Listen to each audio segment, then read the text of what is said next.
So Nick, everybody is commenting how much you like to improvise when it comes to comedy. Why is that, and do you think it makes it fresh or brings the audience closer to the story? Or Yeah, I mean, I think it's twofold. You get a lot of extra jokes when you improvise, and then it also keeps the actors on their toes, so the stuff feels real, like it's actually really happening to them.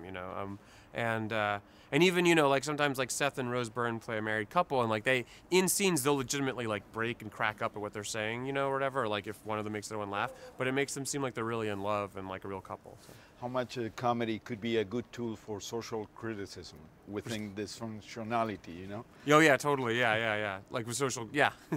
How much do you think comedy is a good tool? Oh, for social criticism? I mean, I think it's, since the beginning of time, comedy has been a great tool. Since the jester was in the court, it's been, and was the only one who could criticize the king. I mean, I think it's a great tool, because, so yeah, I mean, like what Jon Stewart does on The Daily Show or whatever, it ends up bringing, it's a great thing. And Seth and Zach, they're very different. They play very different roles. Can you tell us a little about each one of them and why are they in this project? Oh yeah, yeah. I mean, they both are.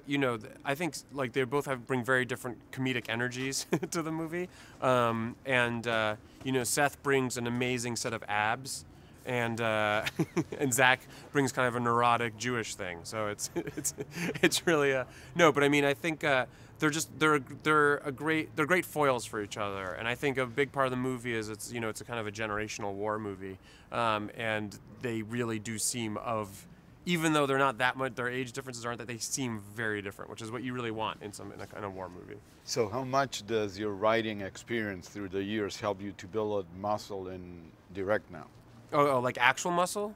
Yeah. Yeah. Well, actual muscle, it's not actual, but the other kind. The more comedic experience you have, the less muscle you get.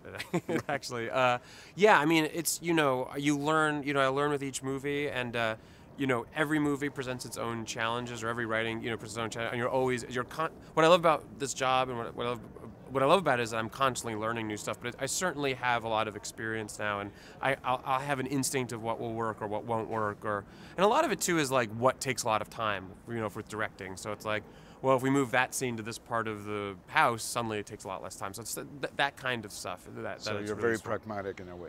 Yeah. I mean, there's certain sequences where like we have to get it in a certain way, but then there's other stuff where it's like, well, if that's going to take that much time, we can move it elsewhere. So how do you know when something is going to work in terms of comedic rhythm? Oh, it's an instinctual thing.